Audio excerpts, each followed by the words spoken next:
Good day everyone. I'm Fernandez Jason Kurt and we discuss about the topic of chapter 8. Social work helping models and approaches. Number 1. For individual, groups and communities. Direct provision models, intercession, mediation model, mobilizing resources of client system to change their realities, crisis intervention approach and problem solving model. Number 2. For individual and groups. Task-centered model, psychosocial approach, functional approach, and behavioral modifications and family intervention. For number 3 is for group. Developmental approach, interactionist approach, remedial approach. Lastly, the number 4 for communities. Community development model, social planning model, social action model, indirect model of intervention. Working with the elite, the communications, social criticism, advocacy, the direct prevention model involves the direct administration of existing programs of her or his doing or material aid. This should not be equated without. Other refers to this as resource provision, where resources may be mobilized, created, directly furnished, where the client may be advised and consulted in making optimal use of them. Proponents and principles, key concept, Snyderman, the goal of his model is the enhancement of client social functioning through the direct progression of material and useful in eliminating or reducing situational deficiencies. Other helping process activities are number 1 is case by case envelopment of the client in the study and evaluation process, determination of need and room of need meeting. Number 2 is a determination of eligibility within the administering agency's terms of reference. Number 3 is a judgment that the provision of the services or benefits will promote the client's best in interest recruiting, selecting, training, supporting, collaborating with personnel offering direct care. Example, homemakers, foster parents, adoptive parents, health personnel, trainers, daycare workers. Example of that is a family who's want to make advantage of the government's Balik program or Balik probinsya program. Intersection mediation model involves the process of negotiating the service jungle for clients, whether silently or in groups. The social work connects the client's need services in the system until he has availed of them. Social workers takes partisan interest in the client and his cause. Advocacy efforts of the social workers are frequently directed towards securing benefits to which the client is illegal entitled. Responses and principles, key concept, Siderman, the utilization of non-consensual strategies such as direct confrontation, administrative appeal, and the use of judicial and political system as an appropriate helping process or the activities social workers may need to argue, debate, bargain, negotiate, and manipulative the environment on behalf of the client. Example, Working women are defined labor benefits by their employers. Juvenile offenders who are arrested, the illegal detained, neglected prisoners who should already qualify for parole privileges, slum dwellers who are having illegally affected. Crisis intervention approach is a process for actively influencing the psychosocial functioning of individuals and groups. During the period of acute disequilibrium involves crisis-oriented time, limited work, usually 2 or 6 weeks in duration to be really effective. It should be available within 24 to 72 hours after application or referral for assistance. Key concept Key concepts. Crisis is defined as an accept in a state, an emotional reaction on the part of an individual, family, or group to the threatening life event.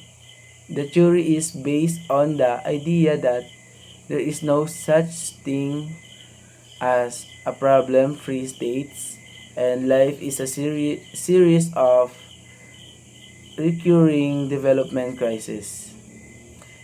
Lydia Rapoport goes for this approach.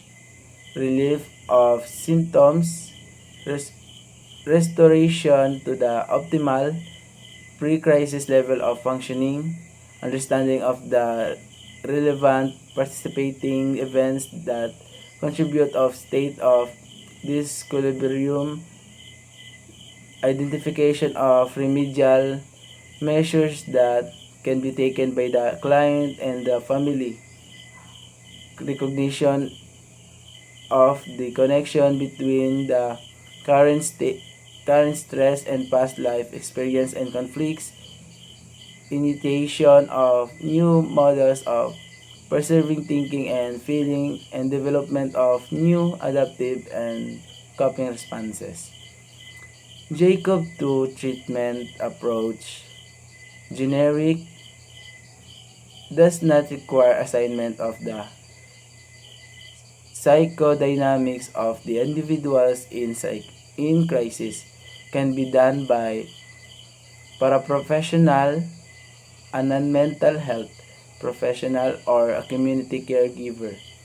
Individual emphasizes of the assessment, interpersonal, and intrapsychic process designed for use by mental health professions.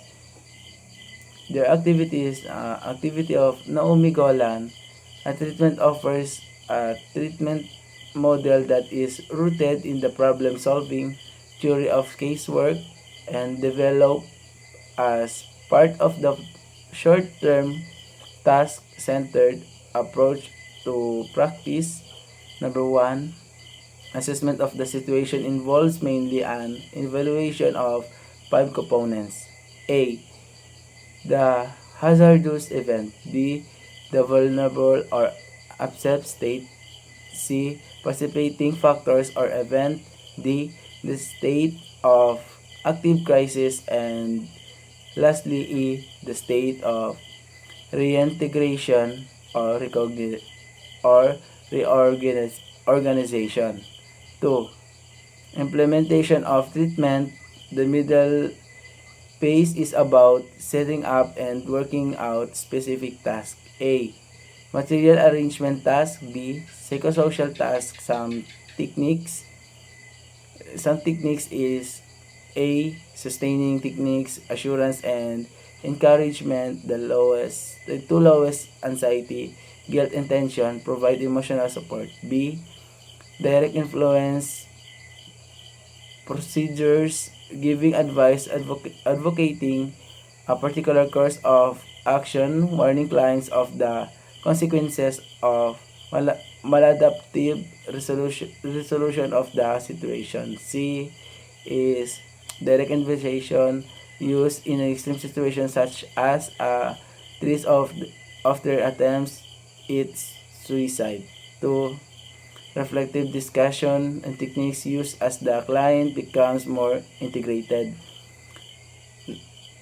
Electric orientation, uh, behavioral modification techniques like positive reinforcement, shopping modeling, and dissentation. Termination emphasize on the task accomplished, the adaptive coping patterns developed, and the ties but aid with person and resources in the community stance of social work. Jacobson two treatment approaches. First is generic, does not require assessment of the psychodynamics of the individual in crisis. Can be done by paraprofessional, a non-mental health professional, or a community caregiver. Number two is individual, emphasize of the assessment, interpersonal, and intraphysic process designed for use by mental health professionals. Activities of Naomi Golan. A treatment offers a treatment model that is rooted in the problem-solving theory of casework and developed as part of the short-term task-centered approach to practice. First, assessment of the situation involves mainly an evaluation of 5 compounds. Number 1 is the hazardous event, 2 the vulnerable or upset state, 3 precip- precipitating factors or event, D the state of active crisis, and lastly is the state of reintegration. Number 2 is implementation of treatment. The middle the middle phase is about setting up and working out specific tasks. A. Material arrangement task. B. Psychosocial task. Some techniques. A. Sustaining techniques, assurance and encouragement to lower anxiety. Guilt and tension. Provide emotional support. B is direct influence procedures, giving advice, advocating a particular course of action, warning clients of the consequences of maladaptive resolution of the situation. C. Direct intervention used in extreme situations such as threats of attempts at suicide. D. Reflective discussion techniques used as clients become more integrated.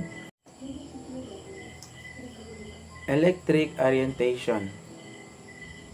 Behavioral modification techniques like positive reinforcement, shaping, modeling, and desensitization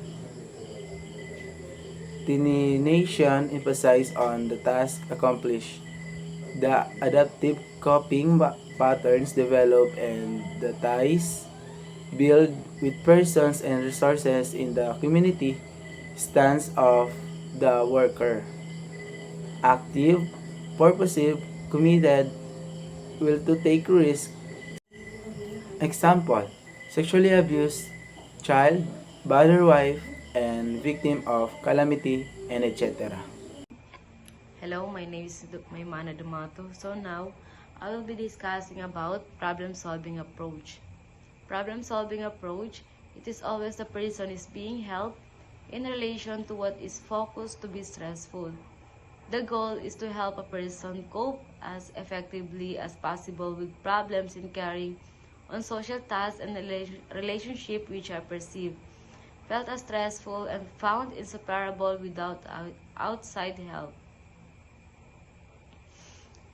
Problem-solving approach ay tulungan ng isang tao na makayanan ang mga problemang nauugnay sa mga social na gawain at relasyon na itinuturing nilang nakakapagpahirap at tila hindi kayang malampasan ng walang tulong mula sa iba. Proponents or key concept Helen Harris Berman, Elements of the Problem-Solving Approach.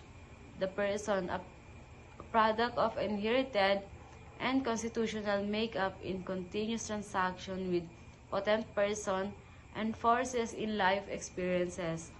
Seen as a product in process of becoming, personality is an open system continuously responsive to input and feedback from outside itself. Partialization is a recognition that a person is not just living wood.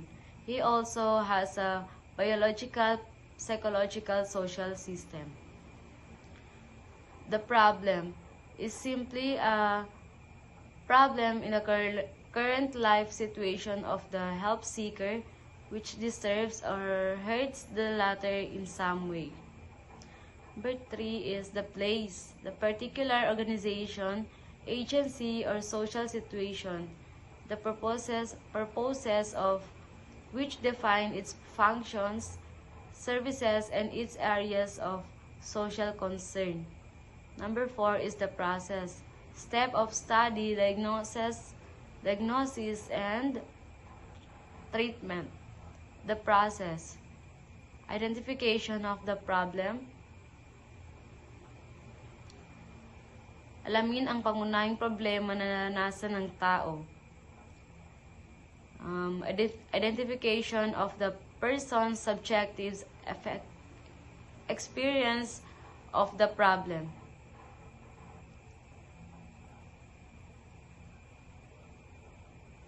Unawain kung paano nakikita at nararamdaman ng tao ang problema. Identification of the causes and effects of the problem and its import and influence upon person in life space. Alamin ang mga sanhi at epekto ng problema at ang impluwensya nito sa tao sa kanyang buhay. Search for the possible means and modes of solution must be initiated and considered. Simulan at isaalang-alang ang mga posibleng paraan at pamamaraan ng solusyon. Choice and decision must be made as a result of thinking and feeling through. Dapat ayusin ang mga pagpipilian at desisyon batay sa pag-iisip at nararamdaman. Action taken on the basis of these considerations will test the validity and workability of the decision. Ang mga hakbang na kinuha batay sa mga pagsasaalang-alang ay susubok sa bisa at kakayahan ng decision. Diagnosis focus on the person's motivation, capacity, and opportunity, including as assessment of what factors and forces deter or thwart this. Kabilang dito ang pagsusuri ng mga salik at pwersa na pumipigil o nagpapahirap sa mga ito. Number 2, the person in the client's problematic role network.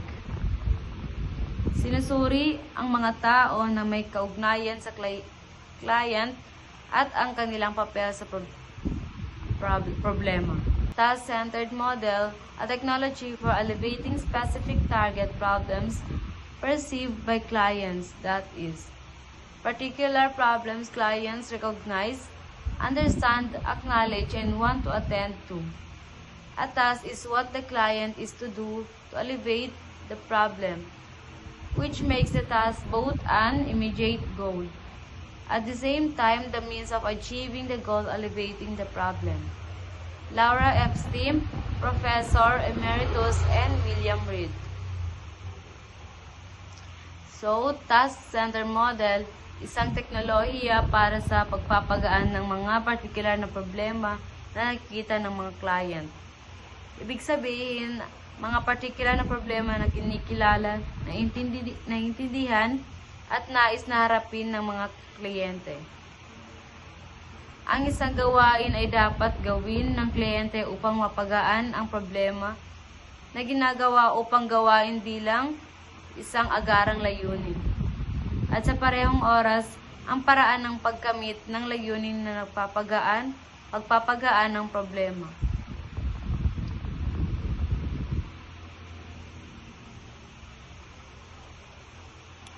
This model is brief and time limited. Ang paggamot ay may limitadong panahon. Intervention is concentrated on alleviating specific problems, which the client and the worker expressly contract to work to. Ang intervention ay nakatuon sa pagpapagaan ng mga particular na problema na malinaw na napagkasunduan ng kliyente at manggagawa. Number 3, work on the problem is organized around tasks for problem-solving action the client agrees to carry out.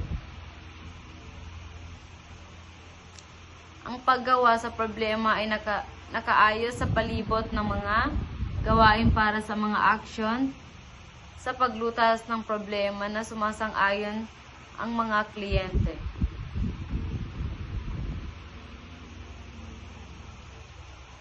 Features of model: assessment, case planning, implementation, and tasks.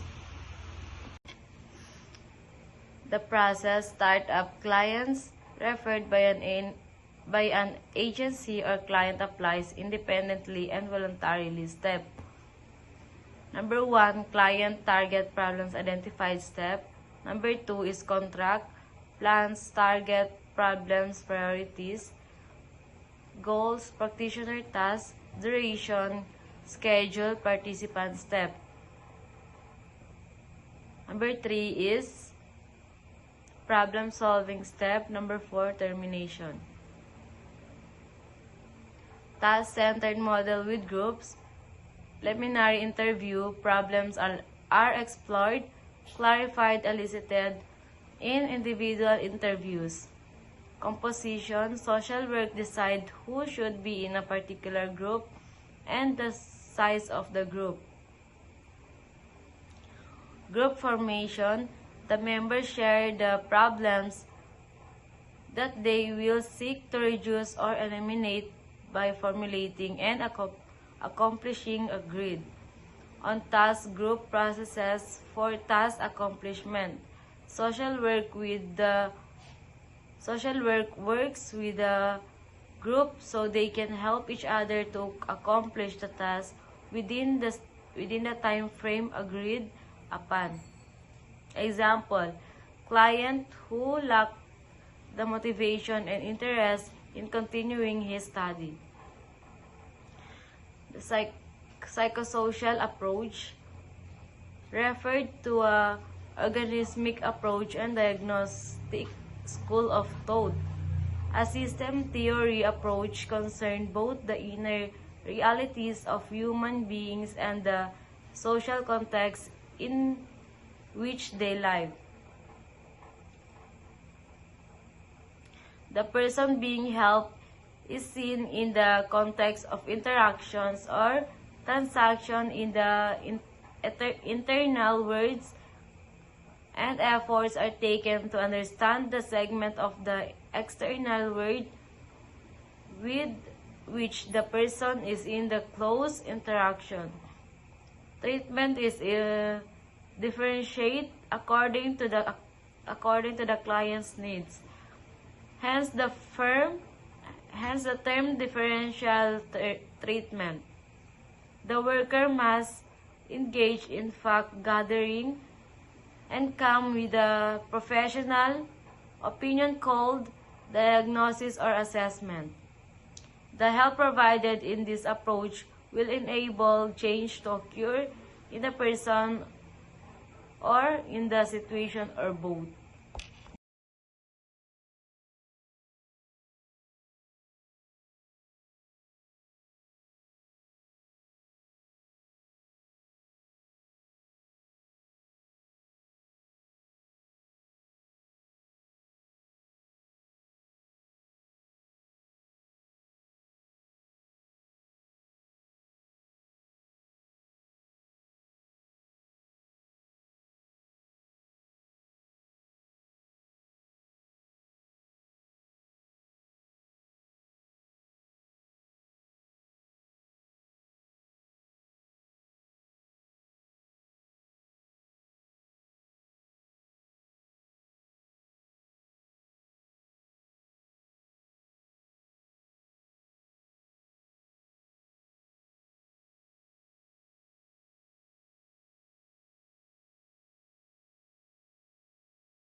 meron tayong 5 proponent ng behavioral modification approach.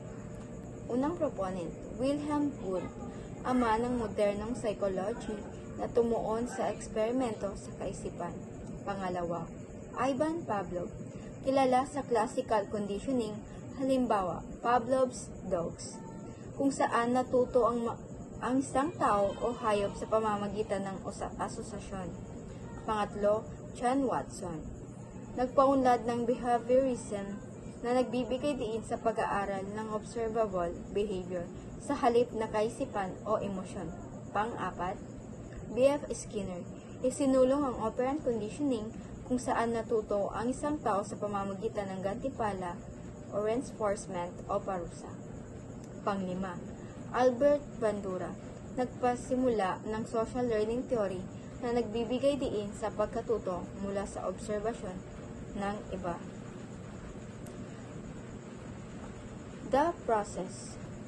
Initial phase. Background information, problem, identification, and goal setting. Ang initial phase ay kinokolekta ang mahalagang impormasyon tungkol sa kliyente kasama na ang kanilang kasaysayan, kapaligiran, at mga sitwasyong nakakaapekto sa kanila. Number 2. Implementation phase. Plan implementation based on the contract and the commitment of the worker and the client. Ang implementation phase ay sinisimulan ang plano ng intervention na naaayon sa napagkasunduan o kontrata sa pagitan ng worker at kliyente. Number 3. Evaluation and termination phase. Usually, periodic evaluation and monitor the phase, the helping process.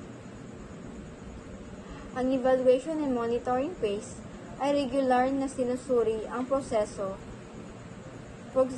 ng kliyente at ang bisa ng intervention. Sinisigurong nakatutok pa rin ang intervention sa mga layunin na at ina-adjust kung kinakailangan. Halimbawa, nakikita mo na ba ang pagbabago sa sarili mo mula nang nagsimula tayo? Mayroon bang aspeto na kailangan baguhin? Number 4. Termination. Hello everyone. Today I'm gonna introduce myself first.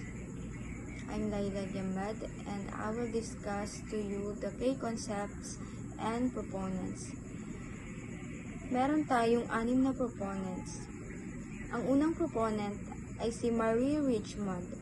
Siya ang tinaguriang ina ng casework at isa sa mga unang naglatag ng batayan ng social work bilang profession. Inakda niya ang social diagnosis kung saan ipinapaliwanag ang proseso ng assessment at intervention. Ang pangalawa namang proponent ay si Marion Kent-Worthy. Kilala siya sa pagsulong ng psychiatric social work at pagtuturo nito sa mga paaralan ng social work. Number 3 na proponent, Percy Levy. Siya ang nagambag sa larangan ng group work at community organization. At ang pang-apat naman na proponent ay si Gordon Hamilton. Isinulong ang paggamit ng casework sa clinical settings. Isinulat niya ang theory and practice of social casework. Ang panglima naman na proponent ay si Lucille Austin. Siya ang nagbigay diin sa mga relasyon sa pagitan ng mga individual at kanilang kapaligiran sa casework practice. At ang huling proponent ay si Florence Hollis.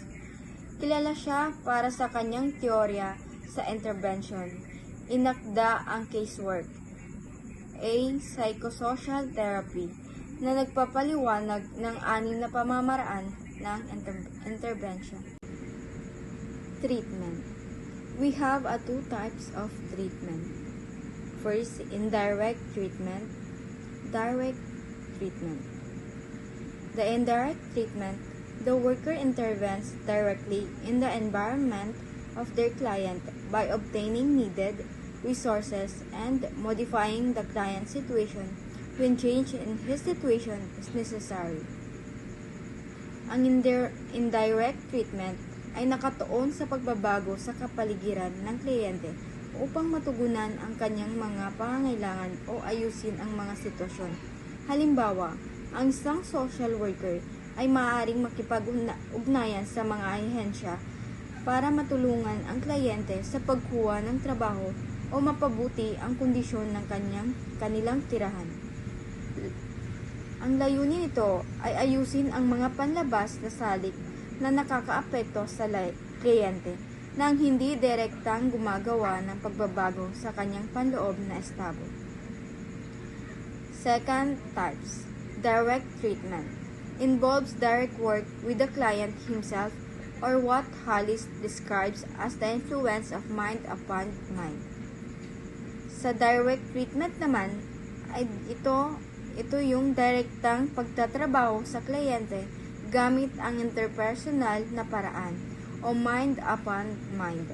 Ayon kay Florence Hollis, halimbawa, counseling session kung saan pinag-uusapan ang nararamdaman ng kliyente o ang kanyang pananaw tungkol sa isang problema. Ang layunin nito ay ang baguhin ang kaisipan, emosyon, at pag-uugali ng kliyente upang mas maayos niyang harapin ang mga hamon sa kanyang buhay. The behavioral modification approach. An approach intended to improve the social functioning of individuals, families, groups, and organizations by helping them learn new behavior and eliminating problematic ways of behaving. Ang behavioral modification approach. Meron tayong 5 proponent ng behavioral modification approach. Unang proponent, Wilhelm Wundt, ama ng modernong psychology na tumuon sa eksperimento sa kaisipan. Pangalawa, Ivan Pavlov, kilala sa classical conditioning, halimbawa, Pavlov's dogs, kung saan natuto ang isang tao o hayop sa pamamagitan ng asosasyon. Pangatlo, John Watson, nagpaunlad ng behaviorism na nagbibigay diin sa pag-aaral ng observable behavior sa halip na kaisipan o emosyon. Pang-apat, B.F. Skinner, isinulong ang operant conditioning kung saan natuto ang isang tao sa pamamagitan ng gantimpala o reinforcement o parusa. Panglima, Albert Bandura, nagpasimula ng social learning theory na nagbibigay diin sa pagkatuto mula sa obserbasyon ng iba. The process. Initial phase. Background information, problem, identification, and goal setting. Ang initial phase ay kinokolekta ang mahalagang impormasyon tungkol sa kliyente kasama na ang kanilang kasaysayan, kapaligiran, at mga sitwasyong nakakaapekto sa kanila. Number 2. Implementation phase. Plan implementation based on the contract and the commitment of the worker and the client. Ang implementation phase ay sinisimulan ang plano ng intervention na naaayon sa napagkasunduan o kontrata sa pagitan ng worker at kliyente. Number 3. Evaluation and termination phase. Usually, periodic evaluation and monitor the phase, the helping process. Ang evaluation and monitoring phase ay regular na sinusuri ang proseso ng kliyente at ang bisa ng intervention. Sinisigurong nakatutok pa rin ang intervention sa mga layunin na at ina-adjust kung kinakailangan. Halimbawa, nakikita mo na ba ang pagbabago sa sarili mo mula nang nagsimula tayo? Mayroon bang aspeto na kailangan baguhin? Behavioral techniques. Number 1, conditioning. Ang conditioning ay may dalawang uri. Ang una ay classical conditioning. Learning of a behavior because it is associated in time with specific stimulus with which it was firmly associated. Classical conditioning ay ang pagkatuto ng pag-uugali dahil ito ay nauugnay sa isang particular na stimulus na dati nang nauugnay dito.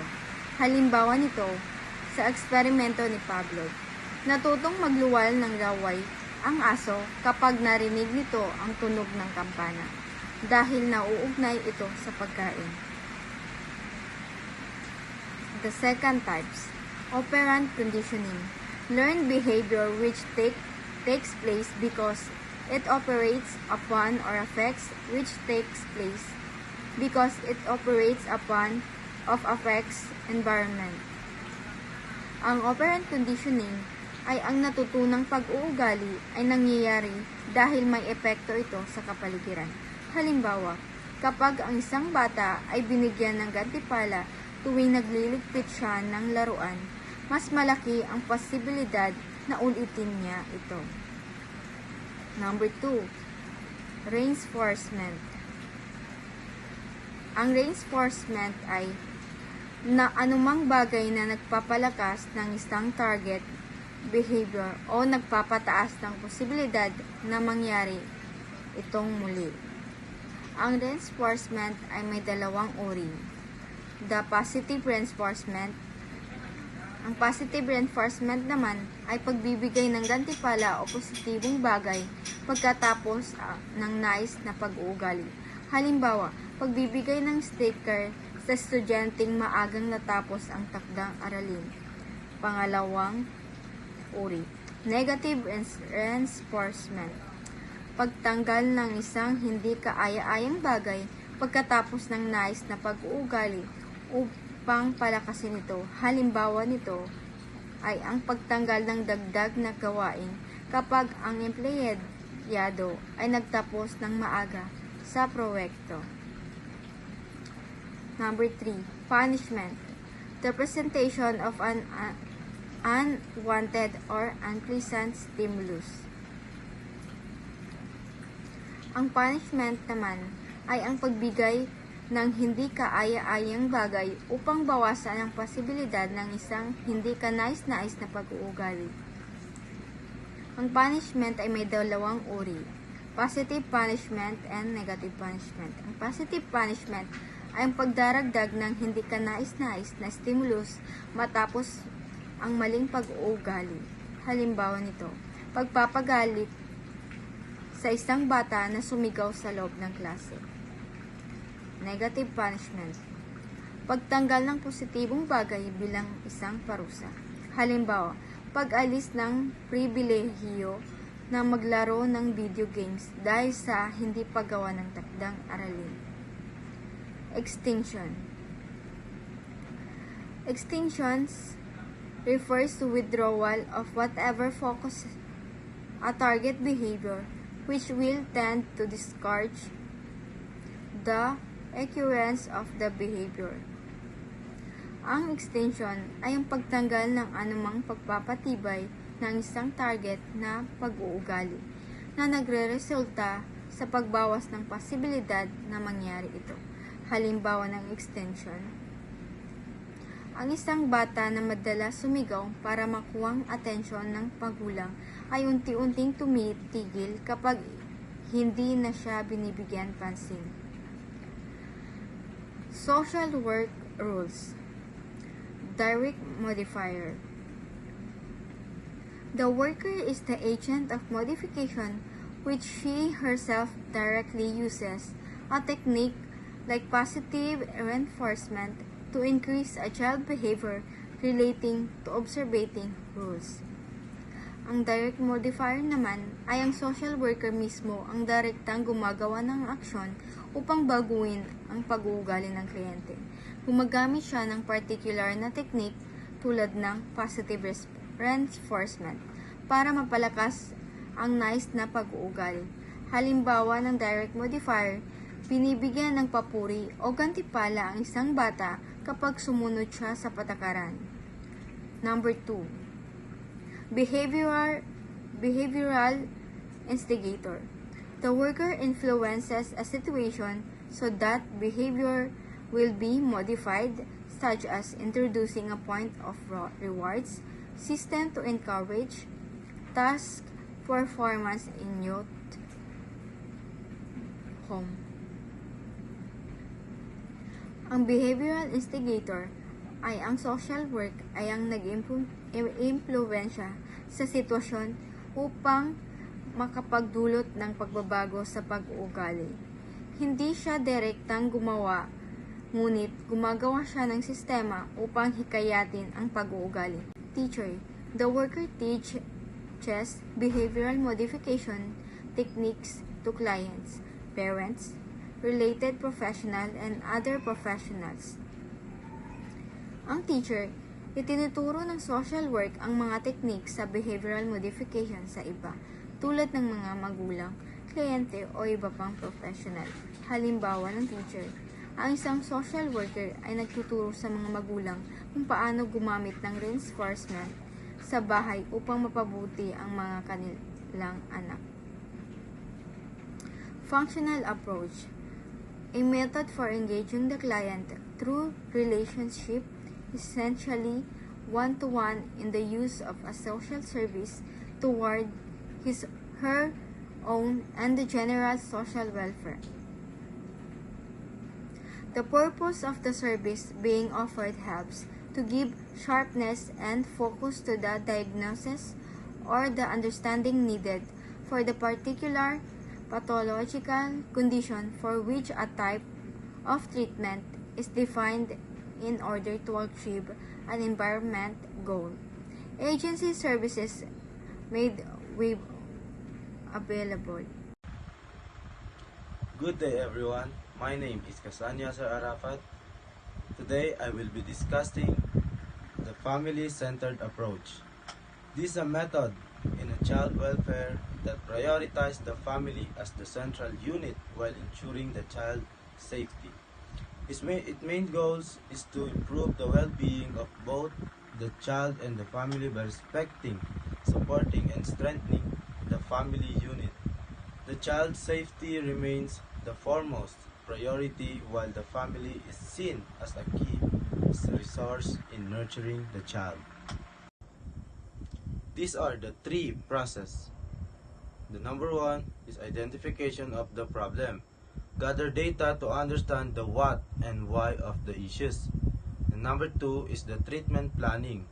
Set goals and objectives based on assessments, understanding the nature of the problem, available resources, and the family motivation and capacity. And the last one is the evaluation and termination, assess progress and services once objectives are met. The next topic is the developmental approach. Within the family-centered method, emphasize self-realization and views individuals on a spectrum of social functioning. It focuses on helping people continually improve the humanistic, phenomenological, and developmental principles. Humanistic is emphasized the empathy and valuing others. Phenomenological focuses on current realities and behaviors. Developmental encourage lifelong growth toward fulfilling potential.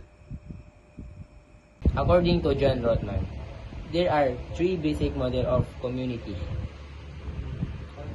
So we have the practice model, change goal, staff role, constituents. The first goal, the locality development or ang ibang name ng locality development ay ang community development. It is a method of working with community group.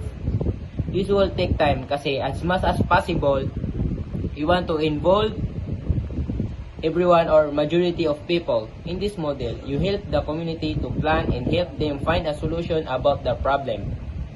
Here, ang pinaka-importante na ma-develop ng participants ay ang kanilang leadership skill.